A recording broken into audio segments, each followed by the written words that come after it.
안녕하십니까. 이번 시간에는 투쟁으로 본 장애운동의 역사입니다. 대한민국에서 장애운동의 시작과 그리고 그 투쟁의 과정들 속에서 주요하게 어떤 일들이 있었는가를 통해서 한번 장애 문제를 알아보도록 하겠습니다. 1980년도 이전에는 장애인 운동이라는 것들이 없었어요. 장애인에 대한 존재는 불구, 폐질자 이런 용어들로 불려지고 그리고 빈곤의 대책 중에 하나로 취급되어졌지 어떤 장애라는 이 주제, 그 장애인이라는 소수자의 문제로 바라보지 않았습니다. 그래서 장애 개념조차도 명확하지 않았던 시기였죠. 그래서 장애인 단체라는 것은 그냥 의료, 재활, 구호단체가 중심으로 있었던 시기였기 때문에 80년도 이전에는 장애인들이 주체적으로 자신의 문제를 가지고 권리로서 이 세상의 이 변화들을 외치지 않았던 시기입니다. 미국에서 1960년도부터 시작한 민권운동의 영향을 받아서 1960년, 70년, 80년 이때 장애인들의 이동권을 쟁취하기 위해서 버스를 막고 대정부 투쟁을 하기 시작했습니다. 미국은 60년도부터 시작했던 것이지만은 대한민국은 80년도 이전까지는 어떠한 움직임도 없었습니다. 1984년도가 되어서 김순석이라는 분이 그 당시 34세 지체장애인인데요. 84년 9월 19일 날 도로의 턱을 없애달라라고 이야기하면서 유서를 남기고 엄독자살했습니다. 우리는 이것을 장애인 이동권, 특히 접근권과 관련된 최초의 사회적 한거다, 개인적인 한거였지만은 이동권의 문제, 접근권의 문제를 알렸던 사건입니다. 그 당시 조선일보에서 나왔던 서울의 턱을 없애주십시오. 건너갈 수 없는 횡단보도, 들어갈 수 없는 식당, 화장실, 우리가 살 땅은 어디입니까? 라고 이렇게 시장에게 유서를 남기고 죽어간 사건입니다. 1988년도에 드디어 장애인들이 조직화되고 그 1988년도의 사회적 분위기는 민주화 투쟁들이 거세게 일어났던 이런 사회적 영향력을 받아서 장애인들도 함께 투쟁하기 시작했고 자신들의 문제를 알려내기 시작했습니다. 그 계기는 88년도에 올림픽이 있었고 꼭 올림픽을 하면 패럴림픽, 장애인 올림픽이죠. 꼭 그 올림픽을 계기로 해서 장애인들의 권리를 가지고 투쟁하기, 조직화돼서 투쟁하는 시기가 바로 88년도 이 시기입니다. 87년도, 88년도, 89년도, 90년도까지 장애인들은 조직화되기 시작을 했습니다.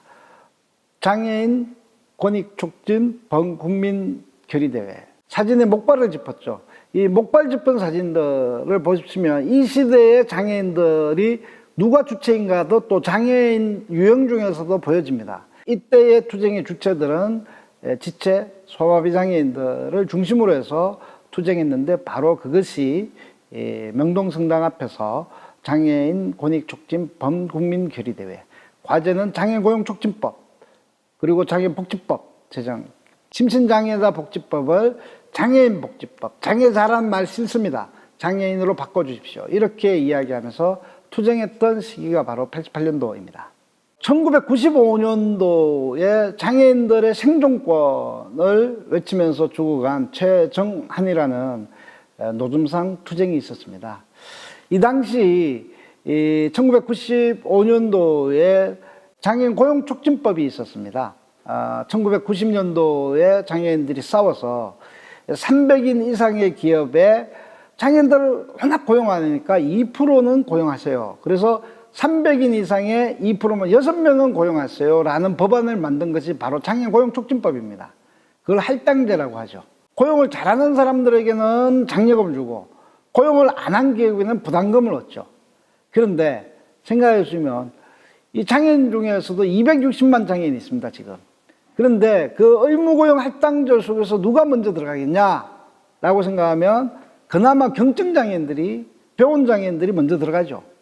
매우 제한적으로. 그러면 나머지 중증장애인들은 뭐 먹고 사냐? 성인이 돼서. 가족에 부담이 되거나 아니면 시설로 들어가거나 아니면 거리에 엎드려서 앵벌이를 많이 했던 시절입니다. 가진 자본이라도 있어서 장사를 할 수 있는 것도 아니라서 이 니아가를 끌고 노점을 하기 시작합니다. 그래서 노점이 많았던 그 시기에 서초구청에서 단속을 수차례 받다가 다치기도 했던 이 최정환이라는 노점상이, 장애인 노점상이 분신자살해서 생존권 투쟁을 하는 모습이고, 장애인들은 그 죽음에 분노해서 서초구청 팻말 들고 다녔던 이 노점을 불살라버리는 이런 투쟁을 전개합니다. 장애인에 대한 생존권 투쟁입니다. 2000년대까지 장애인들은 의무고용을 통해서 노동시장에 진출하려고 했던 이런 운동들이 주였고, 장애 의무고용을 통해서 노동시장에 못 진출했던 장애인들은 노점을 통한 생존권 투쟁을 진행을 했었죠. 그런데 그 투쟁의 주체들은 경쟁장애인 중심이었습니다. 그나마 노점을 끌 수 있는 장애인들이었고, 그런데 그 투쟁이 2000년도 넘어오면서 장애인 이동권 투쟁으로 이렇게 다시 태어나는데요. 모든 지하철 역사에 엘리베이터를 설치하십시오. 장애인도 버스를 타십시오. 2001년도 투쟁입니다. 장애운동의 역사에서 장애 이동권 투쟁을 어떻게 평가하느냐. 중증 장애인들이 역사의 전면에 서다라고 이렇게 평가합니다. 그전에는요, 이름도 없었고 투쟁도 없었고 그리고 집구석에서 시설에서만 있었던 이런 삶이었다면, 2001년도에 갑자기 이들이 시설과 집이 아니라 도로에 그리고 지하철로에 나타나서 자신들의 권리, 이동할 권리를 보장하십시오라고 외쳤던 때입니다. 바로 이들이 역사의 전면에 서는 이런 계기가 되는데, 이동권 투쟁은 6강에서 다시 한번 말씀드리도록 하겠습니다. 활동보조 제도화, 지금은 활동보조라고 부르지 않고 활동지원서비스라고 부르는데, 이 투쟁이 2006년도에 있었습니다. 장애인들이 삭발하고 그리고 도로를 기고 있는데 어디를 기고 있느냐, 바로 여기 한강역입니다. 왜 2006년도에 장애인들은 활동보조, 지금은 활동지원서비스를 제도화하기 위한 투쟁을 했느냐라고 하면, 2005년도에 중증장애인 한 명이 경남 함안에서 혼자서 그나마 살아보려고 했던 중증장애인이 수돗물이 터져서 그 겨울에 얼어서 죽습니다. 낮에는 그나마 자원봉사 뭐 이런 분들이 있어서 겨우겨우 먹고 이랬는데, 혼자서 자리 보려고 했던 이 최중증 장애인은 밤 시간에는 혼자 남겨져서 수도관이 터져서 얼어서 죽었는데요. 바로 2005년도에 대한민국은 2000년도에 장애인들의 자립생활 운동의 영향을 받아서 활동보조 서비스를 시범적으로 국가가 15억의 예산을 가지고 시범적으로 하고 있었던 때예요. 그러면 15억의 예산으로 어디 쓰느냐? 한 지역당 1억 5천씩 줍니다. 1억 5천씩 주고 바로 1억 5천씩 10개 지역을 줍니다. 그러니까 경남 한만 같은 데는 돌아갈 돈들도 없었어요. 그래서 사망사건이 일어나고, 2005년도에는 15억의 예산을 가지고 시범사업을 했었는데, 그게 6개월짜리 예산인데 2006년도 한 해 넘어서 15억의 예산이 국회에서는 그냥 그대로 15억이 통과되는 거예요. 2005년도에는 15억의 예산을 가지고 6개월을 썼는데 2006년도에는 15억을 가지고 1년을 쓰라고 하니 이건 예산이 반토막 난 거죠. 이미 국회를 통과하고 난 뒤에 어쩔 수 없어서 서울시장을 찾아갑니다. 시장님, 정부가, 중앙정부가 6개월에 1억 5천 하던 걸 12개월로 썼으니 서울시에서 1억 5천을 좀 보조해줘서 매칭을 하면 안 되겠습니까? 라고 이야기했더니, 돈 없다, 배째라. 그건 국가에서 해야 될 일이다. 라고 해요. 그러고 난 뒤에 그 시장은 이 한강대교에 노들섬이라는 것이 있는데 거기에 7천억을 들어서 오페라하우스를 짓겠다고 발표합니다. 이렇게 장애인 당사자들이 분노하고 한강대교로 가서 노들섬에 오페라하우스 7천억을 들일 돈은 있고 중증장애인에게 활동보조 시범사업하는 1억 5천 주는 것도 돈 없다고 배짜라고 했으니 여기를 6시간을 깁니다. 그 시장이 바로 이명박이었습니다. 이 투쟁을 통해서 활동보조 서비스가 2007년도에 제도화되고 바로 이것이 지금의 대한민국의 보건복지부의 장애인 정책국 예산의 3조 가까이 되는데 거의 반의 예산을 차지합니다. 대략 한 1조, 2조 가까이 되는데요. 15억 예산이 이 투쟁을 통해서 제도화되고 의미 있는 개인별 서비스가 되고 그렇게 확장되어졌습니다. 송국현, 이는 꽃동네에 살았습니다. 20대에 장애를 입고 편마비가 돼서 꽃동네에서 20대, 30대, 40대, 50대, 40년을 살다가 야, 이제 죽기 전에 지역사회에서 살고 싶다라고 생각하고 나왔습니다. 장애인 자립생활 운동하는 동료들을 만나서 이야기하면서 나와서 지역에서 살아가려고 나왔는데, 근데 이 친구는 그 당시 장애 등급으로 상급이었어요. 그런데 상급이 되면 활동 지원 서비스를 신청조차 할 수 없었습니다. 그래서 다시 신청하려고 장애 등급을 다시 받으려고 갔는데 떨어집니다. 또 항의하면서 국민연금 장애인 심사센터에서 장애 등급을 주는데요. 집에서 기다리다가 집이 불타서 혼자서 죽습니다. 송국현, 저희 노들약 학생이기도 했어요. 그가 그렇게 죽고 난 뒤에 장례투쟁을 합니다. 바로 활동보조 서비스의 모순점으로 희생됐고 바로 그것이 등급이었어요. 그래서 등급제 폐지하십시오. 장애 등급제 폐지하기 위해서 문재인 대통령과 박근혜 대통령 후보, 그 후보들이 대선 경쟁을 할 때 6개월 전에 2012년도 8월 21일 날 저희는 장애 등급제 부양의무적 기준을 폐지하십시오라고 하면서 10시간의 사투를 벌이면서 광화문 지하차도에서 농성을 시작합니다. 전혀 응답하지 않았던 박근혜 정권에 맞서서 5년을 그것이 했습니다.